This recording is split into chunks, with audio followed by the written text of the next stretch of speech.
Hello. അപ്പോൾ ഞാൻ അടുക്കളയിൽ നിന്ന് മാറിയിട്ടോ, ബോംബെയിലായി. അപ്പോൾ ഇന്നിപ്പോൾ ഒരു ചപ്പാത്തിക്കുള്ളൊരു സബ്ജിയാണ് ഉണ്ടാക്കുന്നത്. വെണ്ടയ്ക്കയും പൊട്ടറ്റയും വെച്ചിട്ട് ഞാൻ കുറേ കാലമായിട്ട് ചെറുപ്പം മുതലേ കുട്ടികൾക്ക് ഉണ്ടാക്കി കൊടുക്കണം. അപ്പോൾ ഇവിടെ വന്നപ്പോൾ അവർ ഉണ്ടാക്കാൻ പറഞ്ഞപ്പോൾ അതൊരു നോർത്ത് ഇന്ത്യൻ ഡിഷാണ്. പക്ഷെ അത് പ്രോപ്പർ നോർത്ത് ഇന്ത്യൻ ആയിട്ടൊന്നുമില്ല കേട്ടോ ഞാൻ ഉണ്ടാക്കുന്നത്. നമുക്ക് നാട്ടിൽ കിട്ടുന്ന സാധനങ്ങളൊക്കെ വെച്ച് ഉണ്ടാക്കുന്നതാണ്. അപ്പോൾ വെണ്ടയ്ക്കയാണ് ഇതിൻ്റെ മെയിൻ സാധനം. അപ്പോൾ വെണ്ടയ്ക്ക ഞാനിത് അങ്ങനെ ചെറുതായി ചെരിച്ച് മുറിച്ചിട്ടുണ്ട്. ഇതൊന്ന് നമുക്ക് ആദ്യം ഒന്ന് ഫ്രൈ ചെയ്തെടുക്കണം. പിന്നെ ഇതിലേക്ക് ഞാൻ 2 തക്കാളി, ഒരു 3 സവാള, 3 സവാളയും ഒരു 4 പൊട്ടറ്റോയാണ് കേട്ടോ എടുത്തിരിക്കുന്നത്. നമുക്ക് എത്ര ക്വാണ്ടിറ്റി വേണം അതിനനുസരിച്ചിട്ട് ഇതെല്ലാം മാറ്റം വരുത്താം. പിന്നെ ഒരു കഷ്ണം തക്കാളി വേറെ ഉണ്ട് കേട്ടോ, അത് വേണമെങ്കിൽ ഇടുന്നുള്ളൂ. 2 തക്കാളി മതി ഇതിലേക്ക്. പിന്നെ ഇഞ്ചി, വെളുത്തുള്ളി, പച്ചമുളക് അതെല്ലാം കൂടി ഒരു ചെറിയ സ്പൂണിന് ഒരു 2 സ്പൂൺ ഉണ്ടാവും. ഇതൊക്കെയാണ് ഇപ്പോൾ ഞാൻ ഇതിൽ ഉപയോഗിക്കുന്ന സാധനങ്ങൾ. ഇതെങ്ങനെ ഉണ്ടാക്കുന്നത് നോക്കാം കേട്ടോ. അപ്പോൾ ആദ്യം നമുക്ക് അടുപ്പ് കത്തിക്കണം. ഇതൊക്കെ ഞാൻ കുറച്ച് എണ്ണ പാരുന്നുണ്ട്. വെളിച്ചെണ്ണ പറ്റില്ല കേട്ടോ, നമുക്ക് ഗ്രൗണ്ട് നട്ട് ഓയിലോ റൈസ് ബ്രാൻ ഓയിലോ അങ്ങനെ ഏതെങ്കിലും ഉപയോഗിക്കണം. ഒരു 2-3 സ്പൂണ് ഓയിൽ കേട്ടോ. ഇതൊന്ന് വറുത്തെടുക്കണം നമുക്ക്. ഈ വെണ്ടയ്ക്ക ഒന്ന് ചൂടാവട്ടെ. വെണ്ടയ്ക്ക ഇടുന്നുണ്ട്. ഇതെന്തിനാ വഴറ്റിയെടുക്കണ വെച്ചാൽ ഇത് നമ്മൾ നല്ല കൊഴുപ്പുണ്ടാവും വെണ്ടയ്ക്ക. അപ്പോൾ ഒന്ന് ജസ്റ്റ് ഒന്ന് നന്നായി ഫ്രൈ ചെയ്തെടുത്താൽ കൊഴുപ്പ് മാറും. അതിന് വേണ്ടിയിട്ട് കേട്ടോ. അല്ലെങ്കിൽ ഒരു വഴുവഴുപ്പുണ്ടാവും. അധികം ബ്രൗൺ ഒന്നും ആക്കണ്ട, ജസ്റ്റ് ഒന്ന് വഴറ്റിയെടുത്താൽ മതി. ഇതിപ്പോൾ ഒരുവിധം ആയിട്ടുണ്ട് കേട്ടോ. ഇനി ഇത് ഞാൻ ഒരു പ്ലേറ്റിലേക്ക് മാറ്റിയാണ്. ഇനി ഇതിലേക്ക് ഞാൻ ഒരു 2 സ്പൂൺ എണ്ണ വരുന്നുണ്ട് കേട്ടോ. ഇനി അതിലേക്ക് ഞാൻ കുറച്ച് ജീരകം ഇടണം. സാധാ ജീരകമില്ല, സാധാ ജീരകം. ഇനി അതിലേക്ക് ഉള്ളി. ഇതൊന്ന് നന്നായി വഴന്നിട്ടുണ്ട്. അതിലേക്ക് ഞാൻ പൊട്ടറ്റോ ചെറുതാക്കി നുറുക്കിയിട്ടിടുക കേട്ടോ. ഇതും കൂടി ഒന്ന് നന്നായി നമുക്ക് ഫ്രൈ ചെയ്തെടുക്കണം. അപ്പോൾ ഇതിൽ തന്നെ കടന്നിട്ട്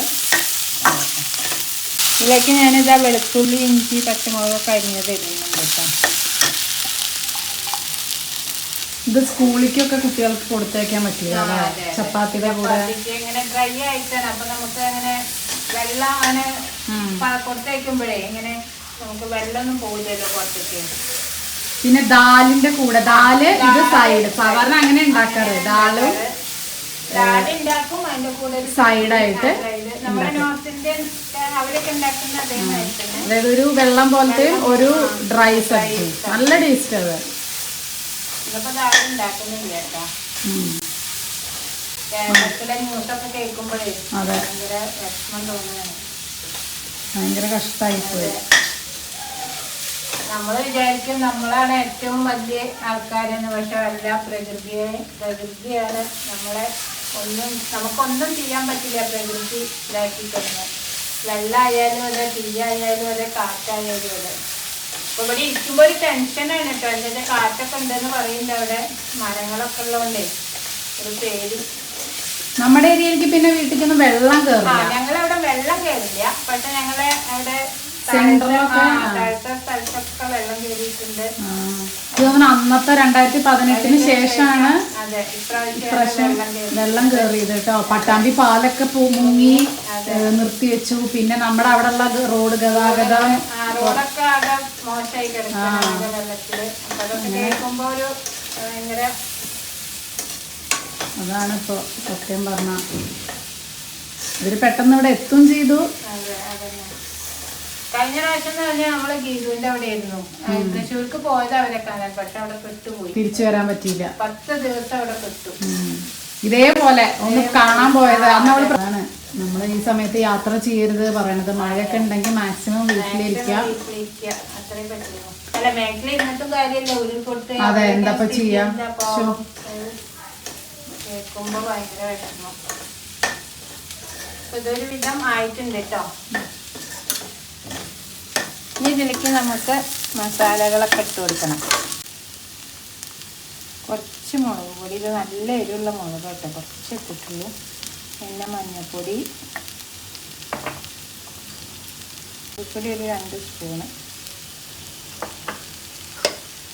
പിന്നെ കുറച്ച് പെരുംജീരകപ്പൊടിയും കൂടി ഇടുന്നുണ്ട്, വളരെ കുറച്ച്. ഗരം മസാലയും വേണമെങ്കിൽ ഇടാം അല്ലേ? ഗരം മസാല ഇടാം. ഒരു കഷ്ണം ക്യാപ്സിക്കം കൂടി ഇടുന്നുണ്ട് കേട്ടോ. ഇത് ഓപ്ഷണലാണ്, ഇവിടെ ഉണ്ടായിരുന്നു അപ്പോൾ ഞാൻ ഇട്ടത് മാത്രം. ഈ വെണ്ടയ്ക്കും കൂടി ഇടുന്നുണ്ട്. ഇനി ലാസ്റ്റാണ് കേട്ടോ ഞാൻ തക്കാളി ഇടുന്നത്. എന്താ വെച്ചാൽ തക്കാളി ഇങ്ങനെ ഇട്ടിട്ട് അടച്ചു വെച്ചാൽ അത് അങ്ങനെ അതിൻ്റെ ജ്യൂസ് ഇറങ്ങിയിട്ടേ ഒരു തക്കാളി ഇങ്ങനെ മുറിച്ചിട്ടിട്ട് ഒന്ന് അടച്ചു വെക്കുക. അപ്പോൾ അതെങ്ങനെ ഇതിൻ്റെ ജ്യൂസ് ഇതിലിറങ്ങി ഇത് റെഡി ആയിക്കോളും. 2 കറിവേപ്പിൻ്റെ ഇലയും മല്ലിയുടെ ഇലയും കൂടി ഇടുന്നുണ്ട് കേട്ടോ. എന്നിട്ട് ഇതൊന്ന് അടച്ചു വെക്കണം. ഒന്ന് നന്നായി ഇളക്കി ഒന്ന് അടച്ചു വെക്കുക. കുറച്ച് അധികം കിട്ടും. നാളെ മിത്തുവിനെ ദൂരം അധികമില്ല, വെറും തോന്നൽ. ഇത് അടച്ചു വെക്കട്ടെ. ഇനി സിമ്മിൽ കിടന്നിട്ട് ഇടയ്ക്കിടയ്ക്ക് ഇളക്കിയിട്ട് നമുക്കത് വേവിച്ചെടുക്കാം. വെന്തിക്കുന്ന ഒരു വിധം, എന്നാലും ഒക്കെ ഒരുവിധം ഫ്രൈ ആയതല്ലേ. ഇനി അത് മസാലകളൊക്കെ ഒന്ന് പിടിച്ച് ഒന്ന് ഗ്രേവി ആവണം. ഇതിൽ ഞാൻ കുറച്ച് ചാട്ട് മസാലയും കൂടി ഇടുന്നുണ്ട് കേട്ടോ. ഇതൊക്കെ ഇവിടെ ഉള്ള കാരണം ഞാൻ ഇടുകയാണ്. നല്ല രസമല്ലേ കാണാൻ. ഇനി അടച്ചു വെച്ച് കഴിക്കാം. വെന്തിക്കണോ ഇനി ഒന്നും കൂടി. അതിൽ വെള്ളം ഉണ്ടാവില്ല, പക്ഷെ എന്നാൽ ഒരു നനവ് പോലെ ഉണ്ടാവും. ഭയങ്കര ഹാർഡ് പോലെ ആവില്ല. അതാണ് ടേസ്റ്റ്. അപ്പോൾ ഇതാക്കാം, എൻ്റെ കറി റെഡി ആയിട്ടോ. അപ്പോൾ അതായത് ഇതേമാതിരി ഉണ്ടാവുക, വല്ലാതെ ഡ്രൈ ആവില്ല, എന്നാൽ നല്ല വെള്ളവും ആവില്ല. അങ്ങനൊരു കറി. വെണ്ടയ്ക്ക വേണമെങ്കിൽ കുറച്ച് അധികം ഇടാം അല്ലേ? വെണ്ടയ്ക്കയാണ് അധികം ഇഷ്ടം വെച്ചാൽ അധികം വെണ്ടയ്ക്ക ഇടുക. പൊട്ടറ്റോ ഇതിപ്പോൾ കുറച്ച് പൊട്ടറ്റോ, ഒരു പൊട്ടറ്റോ കുറച്ച് അധികമായിപ്പോയി. എന്താ വെച്ചാൽ നമ്മൾ കുറച്ച് ആവില്ല, ഇത് ചുങ്ങി പോവുക വെണ്ടയ്ക്ക ഞാൻ പെട്ടെന്നേ. അപ്പോൾ ഞാൻ കുറച്ച് ഒരു ഉരുളൻകിഴങ്ങ് അധികം ഇട്ടതാണ്. അപ്പോൾ കറി റെഡി ആയിട്ടോ. ഇനി ചപ്പാത്തി ഉണ്ടാക്കട്ടെ. നല്ല മണം വരുന്നില്ലേ? കുട്ടിയാണ് ബാക്ക്ഗ്രൗണ്ടിൽ. അപ്പൊ നമ്മുടെ ഉപ്പേരി ആയി കഴിഞ്ഞു. ഉപ്പേരി എന്ന് പറഞ്ഞാൽ അപമാനിക്കണ്ട.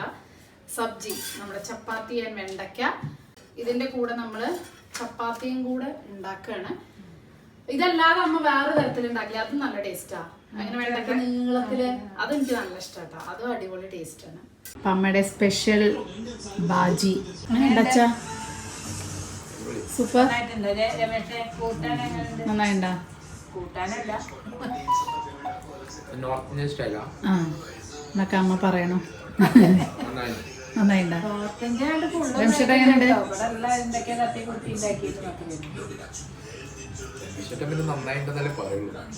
അല്ലല്ല, നന്നായിണ്ട്. നന്നായി പറയല്ലേ. അപ്പൊ അതെല്ലാവരും ഒന്ന് ട്രൈ ചെയ്ത് വെക്കുക. അഭിപ്രായം പറയുക, ലൈക്ക് ചെയ്യുക, ഷെയർ ചെയ്യുക, സബ്സ്ക്രൈബ് ചെയ്യുക. Okay, by.